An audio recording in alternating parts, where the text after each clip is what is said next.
சீனா இடையிலான ஒப்பந்தங்கள் விரைந்து நிறைவேற்றப்பட வேண்டும். வெளியுறவு அமைச்சு ஒருங்கிணைப்பாளராக இயங்கும்.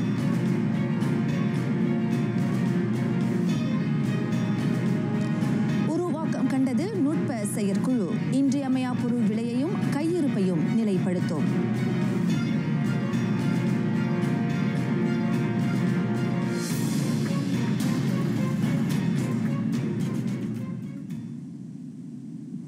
வணக்கம். சலாம் மலேசியா மடானி. ஆர்டிஎம் தமிழ் செய்திகள் உங்களுக்காக. உங்களுடன் நான் லோகேஸ்வரி மோகன்.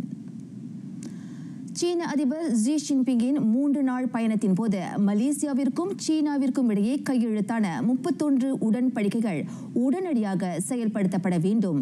இன்றைய அமைச்சரவை கூட்டத்தில் பிரதமர் டத்தோஸ்ரீ அன்வார் இப்ராஹிம் இந்த உத்தரவு பிறப்பித்ததாக தொடர்பு அமைச்சர் டத்தோ ஃபாமி ஃபட்சில் தெரிவித்தார்.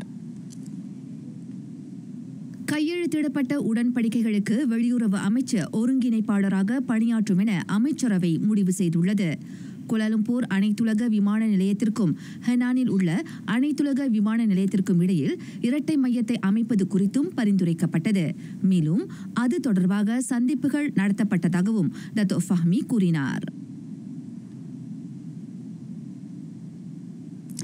தினசரி இன்றியமையா பொருள் விலை மற்றும் கையிருப்பை நிலைப்படுத்தும் நுட்ப செயற்குழு உருவாக்கம் கண்டுள்ளது.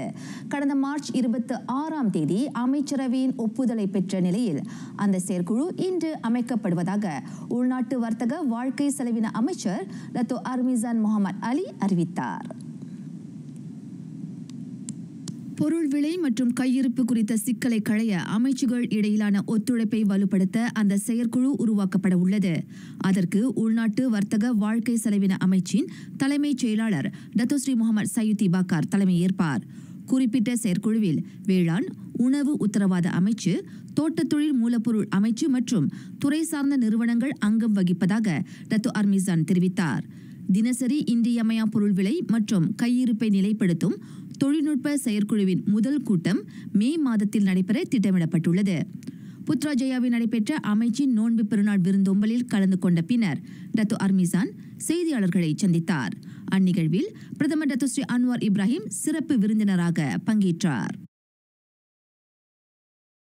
இதனிடையே பன்றி மரபணு இருப்பதாக கண்டறியப்பட்ட இந்தோனேசிய உணவுப் பொருளை மலேசிய இஸ்லாமிய மேம்பாட்டுத்துறை ஜாக்கீமின் ஒத்துழைப்புடன் உள்நாட்டு வாணிக வாழ்க்கை செலவின அமைச்சு உள்ளூர் சந்தையிலிருந்து மீட்டுக் கொள்ளும் என டத்தோ அர்மிசான் முகமது அலி குறிப்பிட்டார். தொடர்புடைய பொருளை இந்தோனேசியா கூடிய விரைவில் மீட்டுக் கொள்வது உறுதி செய்யப்படும் நிலையில் அதன் தொடர்பாக நடவடிக்கை எடுக்கப்படும் என அமைச்சர் தெரிவித்தார். அமெரிக்காவுடனான வரி விதிப்பு பேச்சுகளில் இரு தரப்புக்கும் சுமூகமான தீர்வை எட்ட முதலீடு வர்த்தக தொழில் அமைச்சு உறுதி பூண்டுள்ளது. அமெரிக்காவின் மூத்த அதிகாரிகளை சந்திக்கும் முன்னர் மீட்டியின் அதிகாரிகளுடன் பேச்சுக்கள் நடத்தப்பட்டதாக அமைச்சர் தங்கு டத்தோஸ்ரீ ஜஃப்ருல் அப்துல் அசீஸ் தெரிவித்தார். மலேசிய அமெரிக்க வர்த்தக உறவுகளை வலுப்படுத்துவதற்கான வியூகங்கள் ஆராயப்படும் வேளையில் அதற்கான அண்மைய முயற்சிகளை மிட்டி மதிப்பாய்வு செய்து வருவதாக தங்கு டத்தோஸ்ரீ ஜஃப்ருல் குறிப்பிட்டார். வாஷிங்டனுக்கு சென்றுள்ள அமைச்சர் அமெரிக்க வர்த்தக நிகராளி ஜேம்சன் கிரீரும் தொடர்புடைய அதிகாரிகளையும் நாளை சந்திக்க அட்டவணையிடப்பட்டுள்ளது. புதுப்பிக்கத்தக்க எரிசக்தி மற்றும் அணுசக்தி தொடர்பாக துருக்கியுடன் ஒத்துழைப்பு மேற்கொள்ள மலேசியா எண்ணம் கொண்டுள்ளது. இரு நாடுகளின் உயர்மட்ட அதிகாரிகள் மற்றும் கொள்கை வகுப்பாளர்களிடையே வியூக ஒத்துழைப்பை உருவாக்க கருத்திணக்க ஒப்பந்தம் வழிவகுக்கும் என துணை பிரதமர் டத்தோஸ்ரீ ஃபடிலா யூசுப் நம்பிக்கை தெரிவித்தார். துருக்கிக்கான அதிகாரப்பூர்வ பயணத்தின் போது அந்நாட்டின் எரிசக்தி மற்றும் இயற்கை வள அமைச்சர் அல்பார்ஸ்லான் பைராக்தாருடன் அது குறித்து கலந்து ஆலோசிக்கப்பட்டதாக டத்தோஸ்ரீ ஃபடிலா விவரித்தார். இரு நாடுகளுக்கு இடையிலான ஒத்துழைப்பு ஒப்பந்தம் வடிவில் கையெழுத்தாக முயற்சிகள் மேற்கொள்ளப்பட்டு வருகின்றன. கடந்த பிப்ரவரி 10 மற்றும் 11ஆம் நாட்களில் துருக்கி அதிபர் ரிசெப் தைப் எர்டோகான் மலேசியாவுக்கு மேற்கொண்ட அலுவல் பயணத்தின் போது இரு நாடுகளுக்கு இடையிலான ஒப்பந்த கடிதம் கையெழுத்திடப்பட்டது. ஐரோப்பாவில் தற்போது செயல்படுத்தப்படும் விதிமுறைகள், எரிசக்தி வர்த்தக நடைமுறைகள், எரிசக்தி உற்பத்தியை கையாளும் விதம் ஆகியவற்றின் அடிப்படையில் ஒத்துழைப்பு மேற்கொள்ளப்படும். துருக்கிக்கு 2 நாட்கள் அலுவல் பயணம் மேற்கொண்டுள்ள எரிசக்தி மாற்ற நீர்வள உருமாற்ற அமைச்சர் டத்துஸ்ரீ ஃபடிலா யூசுப் ஏப்ரல் 24 முதல் 25 வரை லண்டனில் நடைபெறும் எரிசக்தி பாதுகாப்பு குறித்த உச்சநிலை மாநாட்டில் மலேசிய பேராளர் குழுவுக்கு தலைமையேற்கிறார்.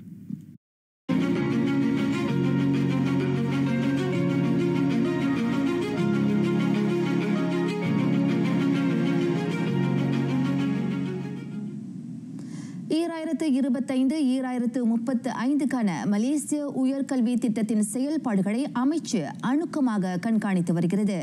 நாட்டின் உயர்கல்வி வளர்ச்சிக்கான வழிகாட்டியாக அது இவ்வாண்டு தொடங்கப்படும் என எதிர்பார்க்கப்படுவதாக உயர்கல்வி அமைச்சர் டத்துஸ்ரீ டாக்டர் ஜம்ரி அப்துல் கதீர் தெரிவித்தார்.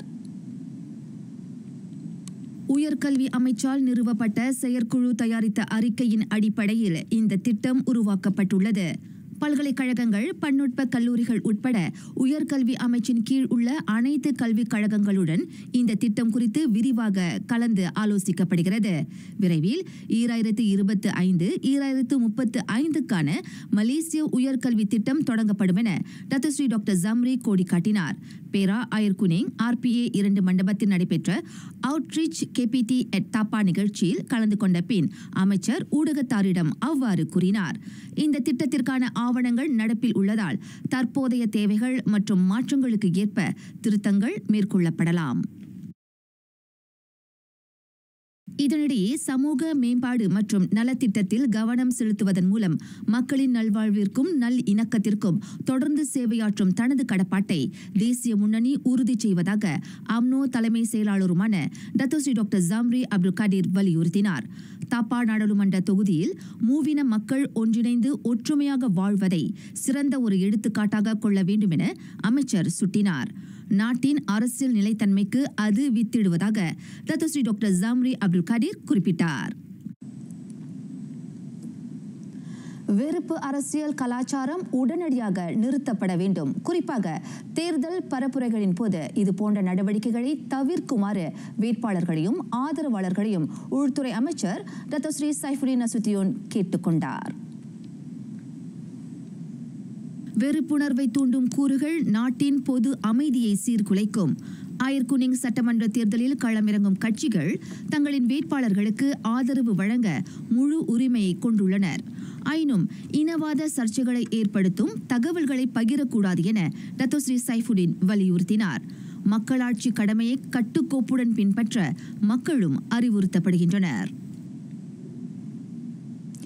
எதிர்வரும் சனிக்கிழமை பேரா அயர்குனிங் சட்டமன்ற தொகுதி இடைத்தேர்தல். சுமார் 14.38 விழுக்காடு இந்தியர் வாழும் அந்த தொகுதியில் பெரும்பான்மையினர் சொந்த தொழிலில் ஈடுபட்டு வருகின்றனர். இந்த இடைத்தேர்தல் அவர்களுக்கு எத்தகைய நம்பிக்கையை வழங்கப் போகிறது?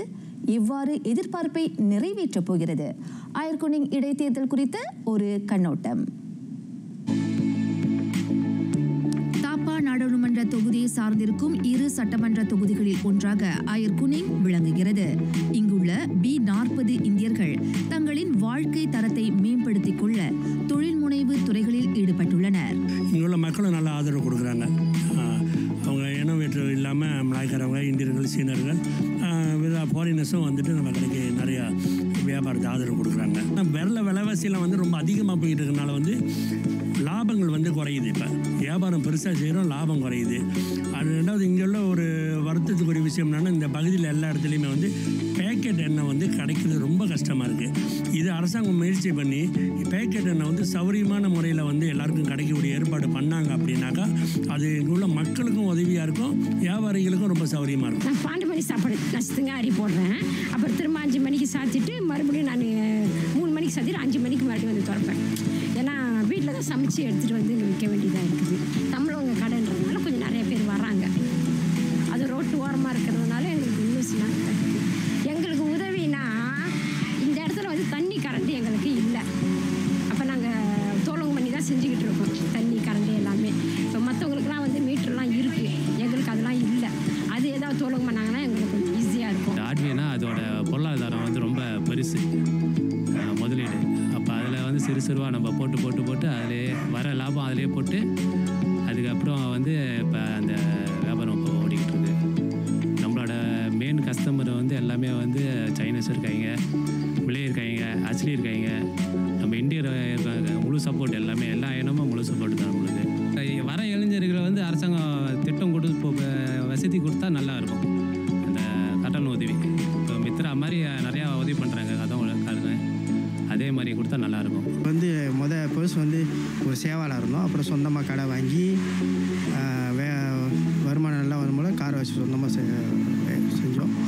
அப்போ எனக்கு வந்து கொஞ்சம் ஜாமான்லாம் வாங்குறதுக்கு பண உதவி வந்து நான் டெக்கோனில் வந்து கடை உதவி கேட்டேன். அப்புறம் அது அந்த மூலியமாக கிடச்சி கொஞ்சம் ஜாமான் வாங்கி இதோட 4வது டேன் நான் டெக்கோன்லேருந்து கடை வாங்கி நல்லபடியாக கட்டி இன்னும். ஆனால் இது மட்டும் இல்லை, இன்னும் நிறைய வேலை இருக்குது. பூ வியாபாரம் இருக்குது, மாடு வளர்ப்பு இருக்குது, அப்புறம் சொந்தமாக கொல்லை போடுறது இருக்குது. அயர்குனிங் சட்டமன்ற தேர்தல் குறு சிறு நடுத்தர தொழில் முனைவோரின் வாழ்வாதாரத்தை மேம்படுத்தும் எனும் பெரும் எதிர்பார்ப்பு இங்கு நிலவுகிறது. பயிற்சி, கடனுதவி, சிறப்பு திட்டங்கள் என இப்பகுதியில் வணிகம் சார்ந்த திட்டங்களை அறிவிக்க வேண்டும் எனும் கோரிக்கையை வணிகர்கள் முன்வைத்துள்ளனர். தேசிய சேவை பயிற்சி திட்டம் 3.0 2ஆம் தவணை அடுத்த மாதம் தொடங்குகிறது. மே 11 முதல் ஜூன் 24ஆம் நாள் வரை 45 நாட்களுக்கு நடத்தப்படும் அந்த பயிற்சிக்கு தேர்வாகியுள்ளோரின் பட்டியல் வெளியிடப்பட்டுள்ளதாக தேசிய சேவை பயிற்சி துறை தெரிவித்தது. இவ்வாண்டிற்கான 2ஆம் தவணை பயிற்சி திட்டத்தில் 550 பேர் பங்கேற்பர். அவர்களுக்கு 70 விழுக்காடு இராணுவ பயிற்சியும் 30 விழுக்காடு நாட்டியல் பயிற்சியும் அளிக்கப்படும். தேர்வாகியுள்ளோரின் பெயர் பட்டியலை கீழ்காணும் அகப்பக்கத்தில் பெற்றுக்கொள்ளலாம். பினாங்கில் கடலுக்கு அருகே உள்ள சுனாமிக்கான 4 முன்னெச்சரிக்கை கருவிகளை மலேசியா மேம்படுத்தியுள்ளது. மேம்படுத்தப்பட்ட அந்த கருவிகள் பல பாதுகாப்பு அம்சங்களை கொண்டுள்ளதாக மலேசிய வானொலி ஆய்வுத்துறையின் பினாங்கு கிளையை சார்ந்த மூத்த உதவி இயக்குனர் ஃபடிலா ஜஸ்மின் ஃபகாருடின் தெரிவித்தார். 2006 அந்த சுனாமி முன்னெச்சரிக்கை கருவிகள் பயன்பாட்டில் இருப்பதால் மலேசியா பொருத்திய அந்த அபாய ஒலி எத்திசையும் ஒலிக்கும் என ஃபடிலா ஜஸ்மின் கூறினார். மேலும் அதன் தூண் 10 மீட்டரில் இருந்து 16 மீட்டர் உயரமாக அமைக்கப்பட்டுள்ளதாக அவர் குறிப்பிட்டார். இன்று காலை பெய்த அடைமழையினால் Kuala Lumpur Taman Tun doctor Ismail அனைத்துலக பள்ளி வளாகத்தில் நிலச்சரிவு ஏற்பட்டது. லோரோங் டத்தோ சுலைமான் 2 ஏற்பட்ட அந்த நிலச்சரிவில் பள்ளி தடுப்பு சுவர் இடிந்தது. காலை மணி 7:18 வாக்கில் கோலாலம்பூர் நடவடிக்கை அறை அந்த சம்பவம் குறித்த அவசர அழைப்பை பெற்றது. அதனை அடுத்து தமான் துன் டாக்டர் இஸ்மாயில் மற்றும் ஹர்தமாசின் தீயணைப்பு மீட்பு படை உறுப்பினர்கள் உட்பட மொத்தம் 15 அதிகாரிகள் நிகழ்விடத்துக்கு விரைந்தனர். 2 வாகனங்கள், வகுப்பறை, ஆசிரியர் அறை, நூலகம் ஆகியவை உட்பட பள்ளி கட்டடத்தின் ஒரு பகுதி நிலச்சரிவில் சேதமுற்றதாக தீயணைப்பு மீட்பு உயர் அதிகாரி அஸ்கான் ஹம்டான் தெரிவித்தார். உப்சி சுல்தான் இட்ரிஸ் கல்வியியல் பல்கலைக்கழகத்தின் கர்பாங் சூரிய நுழைவாயிலை பேரா ஆட்சியாளர் சுல்தான் நஸ்ரின் ஷா இன்று அதிகாரப்பூர்வமாக திறந்து வைத்தார். நாட்டில் சூரிய கதிராற்றலை கொண்டு இயங்கும் முதல் திறந்தவெளி மண்டபமாக அது திகழ்கிறது. 12,500 அடி பரப்பளவு கொண்ட இந்த திறந்தவெளி மண்டபம் சுல்தான் நஸ்ரினின் சிந்தையில் உதித்த திட்டமாகும். உப்சி பல்கலைக்கழக ஆராய்ச்சி பிரிவு, சினர்ஜி ஜெனரேட் நிறுவனம், உப்சி ஹோல்டிங்ஸ் நிறுவனம் ஆகியவற்றின் ஒத்துழைப்பில் இந்த மாபெரும் சூரிய கதிரியக்க மண்டபம் கட்டப்பட்டது. கர்பாங் சூரிய மண்டபம் ஆண்டுக்கு 2,800 டன் வரைக்குமான கரிவழி வெளியேற்றத்தை குறைக்க வகை செய்கிறது. இதன் மூலம் 50 லட்சம் ரிங்கெட் கட்டுமான நிதியும் மிச்சப்படுத்தப்பட்டுள்ளது. புத்தகங்கள் அறிவாற்றலை பெருக்குவதோடு மட்டுமல்லாது ஒருவர் வழி தவறி போகாமல் தடுக்கும் கேடயம். கைகளில் தவழ வேண்டிய அந்த பொக்கிஷங்கள் யாரும் பார்க்காத வண்ணம் மூலையில் முடங்கி கிடக்கின்றன. உலகத்தை உள்ளங்கையில் அடக்கும் கைபேசியில் மூழ்கி போரில் எத்தனை பேர் அறிவு பசியை போக்கிக் கொள்ள புத்தகத்தை நாடுகின்றனர்? அவற்றை வாசிக்கும் பழக்கம் கால ஓட்டத்தில் அழிந்து போகாமல் இருக்க ஒவ்வொரு ஆண்டும் இன்றைய தினம் உலக புத்தக நாளாக அனுசரிக்கப்படுகிறது. கண்டதை கற்றவன் பண்டிதன் ஆவான் என்பது முதுமொழி. அதனை முன்னிறுத்தி அரசு கையில் எடுத்த ஒரு முன்னெடுப்பு தான் நீலாம் வாசிப்பு திட்டம். வாசிப்பு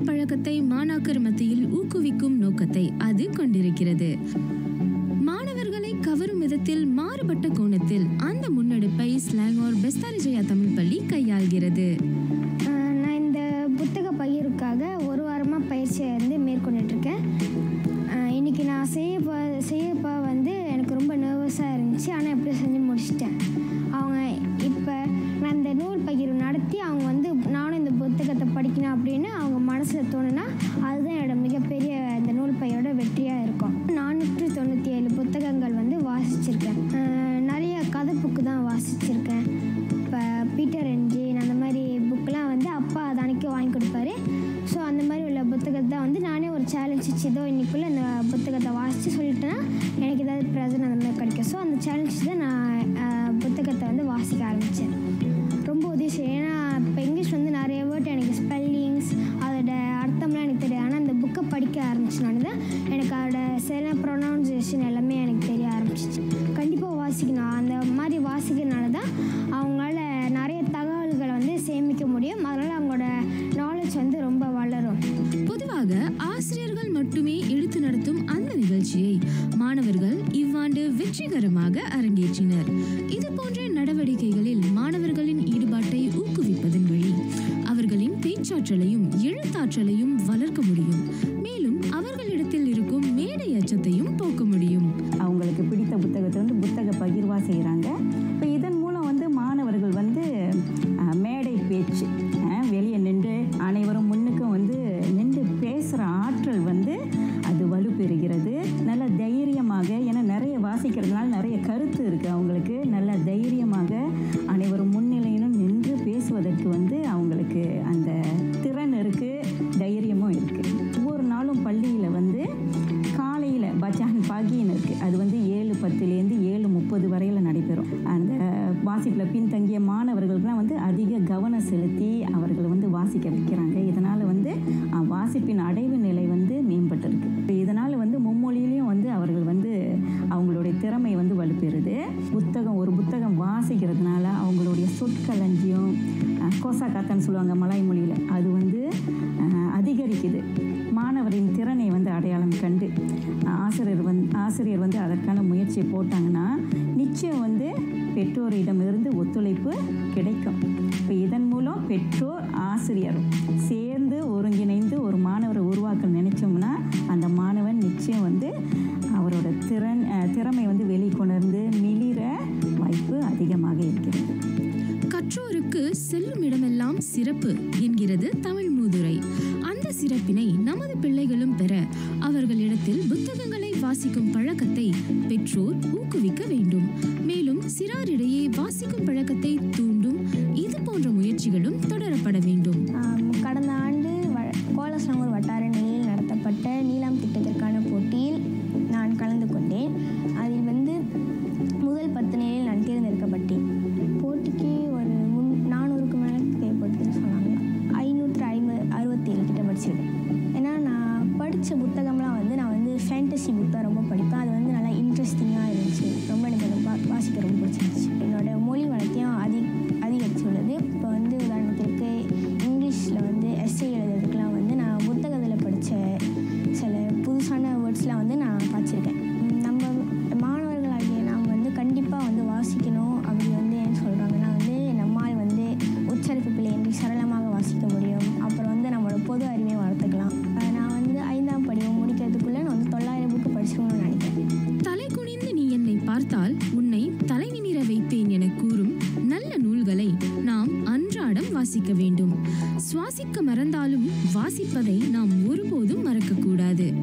படிப்பதை வழக்கமாக்கிக் கொண்டால் வாழ்க்கை முன்னேற்றம் அடைய அறியாமையை போக்கிய புத்தகங்கள் துணை நிற்கும் என்பது நிதர்சனம்.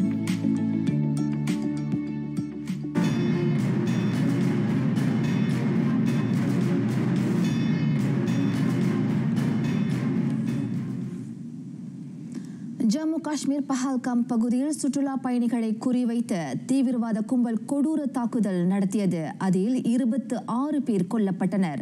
அந்த தாக்குதலை வன்மையாக கண்டித்த இந்திய பிரதமர் நரேந்திர மோடி குற்றவாளிகள் நீதியின் முன் நிறுத்தப்படுவர் என சூளுரைத்தார். மலைகள் மற்றும் பள்ளத்தாக்குகள் நிறைந்த இமயமலை வட்டாரத்தில் நேற்று இந்த கொடூர தாக்குதல் நிகழ்ந்ததாக அதிகாரிகள் தெரிவித்தனர். எனினும் பாதிக்கப்பட்டவர்கள் எந்த நாட்டைச் சேர்ந்தவர்கள் என்பது இன்னும் அறியப்படவில்லை. துப்பாக்கி சூட்டு காயங்களுடன் பல சுற்றுலா பயணிகள் மருத்துவமனையில் அனுமதிக்கப்பட்டு சிகிச்சை அளிக்கப்படுகிறது.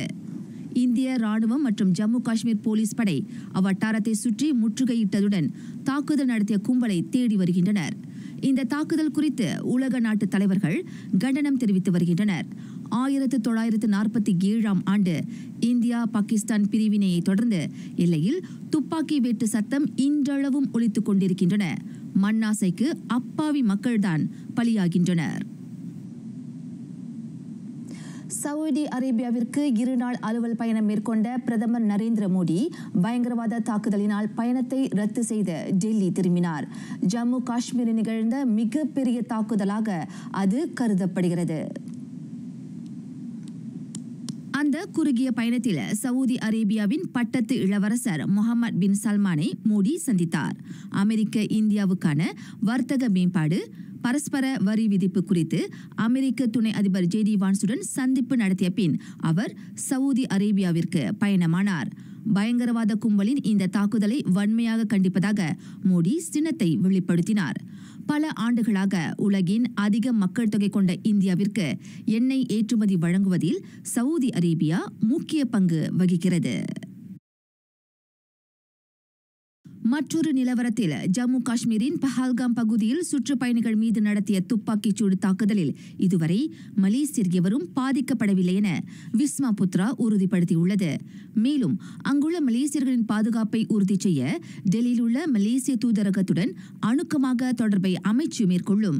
மலேசிய தூதரகத்தின் தகவல் அறிவுறுத்தலுக்கு இணங்க அனைத்து மலேசியர்களும் செயலாற்றுமாறு அறிவுறுத்தப்படுகிறது. காஷ்மீருக்கான எல்லா பயணங்களும் ஒத்திவைக்கப்பட்டுள்ளதாக வெளியுறவு அமைச்சு தெரிவித்தது. இதனிடையே காஷ்மீர் பயங்கரவாத தாக்குதலில் பாதிக்கப்பட்டோருக்கு அமெரிக்க அதிபர் டொனால்ட் ட்ரம்ப் இரங்கல் தெரிவித்துக் கொண்டார். அது தொடர்பில் பிரதமர் நரேந்திர மோடியை விரைவில் தொடர்பு கொள்வார் என வெள்ளை மாளிகை தெரிவித்தது. உயிரிழந்த ஆன்மாக்கள் சாந்தி அடையவும் பாதிக்கப்பட்டவர்கள் மீண்டு வர பிரார்த்திப்பதாக வெள்ளை மாளிகை குறிப்பிட்டிருந்தது.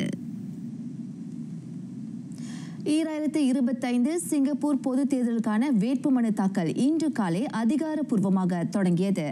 ஆளும் மக்கள் செயல் கட்சியின் வேட்பாளர்கள் 5 போட்டியின்றி வெற்றி பெற்றதாக அறிவிக்கப்பட்டுள்ளது. 2011க்கு பின்னர் சிங்கை பொதுத் தேர்தலில் வேட்பாளர்கள் போட்டியின்றி வெற்றி பெறுவது இதுவே முதல் முறை. நாடு முழுவதும் வேட்புமனு தாக்கல் செய்ய 9 மையங்கள் திறக்கப்பட்டன. காலை மணி 11க்கு வேட்புமனு தாக்கலுக்கான பாரங்கள் சமர்ப்பிக்கப்பட தொடங்கின. சிங்கை பிரதமர் லாரன்ஸ் வோங்கும் துணை பிரதமர் கான் கிம் யோங்கும் தத்தம் நாடாளுமன்ற தொகுதிகளை தக்க வைக்க ஜூரோங் பயனியர் ஜூனியர் கல்லூரியில் வேட்புமனு தாக்கல் செய்தனர். பிரதமர் மற்றும் மக்கள் செயல் கட்சி PAP தலைமைச் செயலாளராக பொறுப்பு வகிக்கும் லாரன்ஸ் வோங் சந்திக்கும் முதல் தேர்தலாக இது அமைந்துள்ளது. 9 நாட்கள் பரப்புரைகள் நடைபெற உள்ள நிலையில் மே 3ஆம் தேதி வாக்களிப்பு நடைபெறும். உலக கத்தோலிக்க திருச்சபை தலைவர் போப் பிரான்சிஸின் இறுதி சடங்கு வரும் சனிக்கிழமை நடைபெறவுள்ள வேளையில் அவரது நல்லுடல் வெட்டிகன் சந்தா மார்த்தா இல்லத்தில் இருந்து நாளை காலை செயின்ட் பீட்டர் பேராலயத்திற்கு ஊர்வலமாக கொண்டு செல்லப்படும். பல்லாயிரக்கணக்கானோர் மறைந்த போப் பிரான்சிஸுக்கு அங்கு இறுதி அஞ்சலி செலுத்துவர் என எதிர்பார்க்கப்படுகிறது. இதுவரை மதகுருமார்கள், வெட்டிகன் ஊழியர்கள் ஆகியோர் மட்டுமே அமரத்துவம் பெற்ற போப் பிரான்சுக்கு இறுதி அஞ்சலி செலுத்த அனுமதிக்கப்பட்டுள்ளனர். 88 வயதான அவர் நிமோனியாவால் பாதிக்கப்பட்டு உடல்நிலை நலிவுற்றதன் காரணமாக காலமானார். போப் பிரான்சிஸ் கேட்டுக்கொண்டதற்கு ஏற்ப அவரது நல்லுடல் ரோம் முதன்மை ரயில் நிலையத்திற்கு அருகில் அமைந்துள்ள செயின்ட் மேரி மேஜர் பேராலயத்தில் அடக்கம் செய்யப்படும்.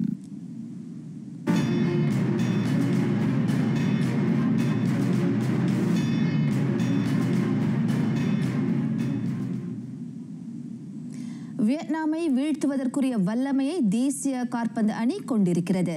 அந்நம்பிக்கையை வெளிப்படுத்தி இருக்கிறார் ஹரிமா மலாயா பயிற்றுனர் பீட்டர் கிளாமோவ்ஸ்கி. அவ்விரு அணிகளும் 2027 ஆசிக்கின F பிரிவு தகுதி சுற்று ஆட்டத்தில் சந்திக்கின்றன. கோலாலம்பூர் புக்கிட் ஜாலில் தேசிய அரங்கில் ஜூன் 10 அவ்வாட்டம் நடைபெறும். வியட்நாமை வீழ்த்துவது என்பது எளிதான காரியமன்று. ஆனால் அந்த தென்கிழக்காசிய நாட்டிற்கு சரியான பாடம் புகட்ட மலையக வேங்கையினர் உள்ள உடல்நிலைகளில் போதிய ஆயத்தமாக இருப்பதை ஸ்க்லாமோவ்ஸ்கி சுட்டினார்.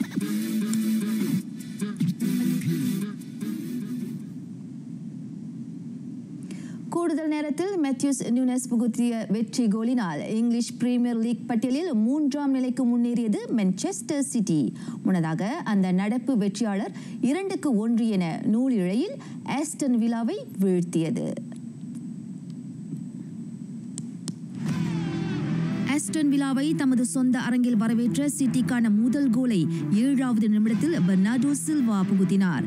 18வது நிமிடத்தில் ஆஸ்டன் வில்லாவுக்கு கிடைத்த பெனால்டி வாய்ப்பை கோலாக்கினார் மார்க்கஸ் ராஷ்வர்ட். வழங்கப்பட்ட கூடுதல் நேரத்தில் போர்ச்சுகல் வீரர் மேத்யூஸ் நியூன்ஸ் புகுத்திய கோல் சிட்டியின் வெற்றியை உறுதி செய்தது.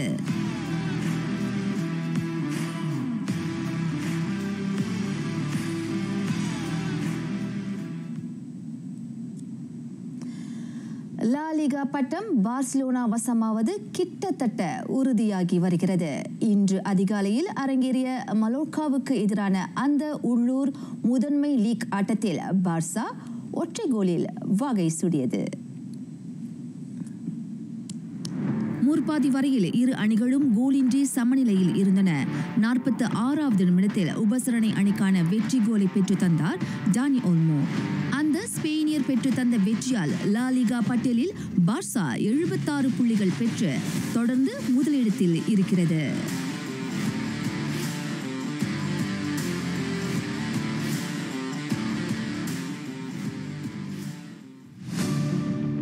இவ்வேளையில் வரும் ஞாயிற்றுக்கிழமை திட்டமிடப்பட்டிருக்கும் பார்சாவுக்கு எதிரான கோப்பா டெல் ரே இறுதி ஆட்டத்தில் ரியால் மாட்ரிட்டை நிகர்த்த கைலியன் எம்பாப்பே களமிறங்கப்படக்கூடும். அவ்வாறு கோடி காட்டியுள்ளார் ரியால் பயிற்றுனர் கார்லோ அன்செலோட்டி. பிரெஞ்சு உச்ச நட்சத்திரமான எம்பாப்பே கடந்த வாரம் அரங்கேறிய ஆர்சனல் உடனான வெற்றியாளர் லீக் காலிறுதியில் காயத்திற்கு ஆளானார். அதனையடுத்து அத்லெட்டிக் பில்பாவுக்கு எதிரான உள்ளூர் லா லிகா ஆட்டத்தை அவர் தவறவிட்டார். நாளைய கெட்டாஃபியுடனான ஆட்டத்திலும் எம்பாப்பே பங்கேற்க வாய்ப்பில்லை.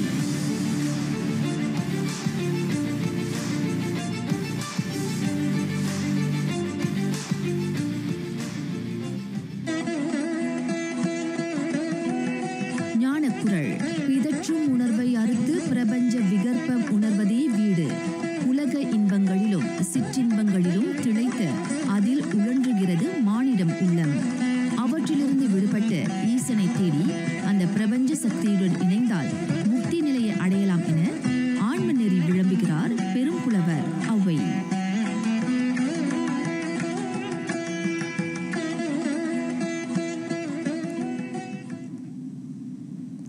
நிறைவடைகின்றன RTM தமிழ் செய்திகள். எங்களோடு இணைந்ததற்கு நன்றி.